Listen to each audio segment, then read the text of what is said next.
यहाँ बुद्ध की कहानी है। राजकुमार से बुद्ध तक का सफर। बहुत समय पहले कपिलवस्तु नामक नगर में एक राजकुमार जन्मा, सिद्धार्थ गौतम। उनके पिता राजा शुद्धोधन और माता रानी माया थीं। जन्म के समय ही ज्योतिषियों ने कहा था कि यह बालक बड़ा होकर या तो महान सम्राट बनेगा या महान सन्यासी। राजा नहीं चाहते थे कि उनका बेटा सन्यासी बने, इसलिए उन्होंने उसे महल में ही सभी सुख सुविधाएं दी। बाहर की दुनिया से उसे दूर रखा गया। 4 दृश्य, 4 सत्य की झलक। एक दिन सिद्धार्थ ने महल के बाहर निकलने की इच्छा जताई। बाहर जाकर उन्होंने 4 दृश्य देखे। एक बूढ़ा आदमी, जिससे उन्हें समझ आया कि हर कोई बूढ़ा होता है। 2, एक बीमार व्यक्ति, जिससे जाना कि बीमारी जीवन का हिस्सा है। 3, एक मृत शरीर, मृत्यु को देखकर उन्हें गहरा झटका लगा। 4, एक सन्यासी जो दुखों के बावजूद शांत और प्रसन्न था।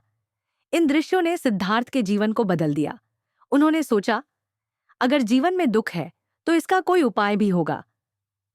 महल छोड़ना और ज्ञान की खोज। 29 वर्ष की आयु में सिद्धार्थ ने रात में पत्नी और नवजात पुत्र को छोड़ दिया और ज्ञान की खोज में निकल पड़े।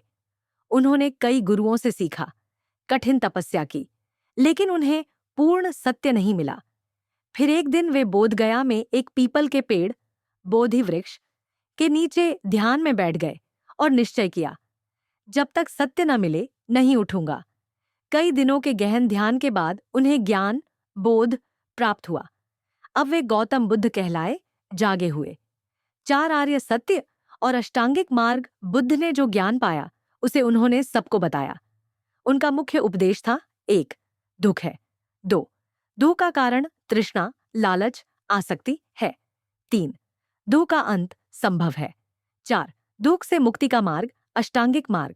अष्टांगिक मार्ग में सही दृष्टि, सही संकल्प, सही वाणी, सही कर्म, सही आजीविका, सही प्रयास, सही स्मृति और सही ध्यान शामिल है।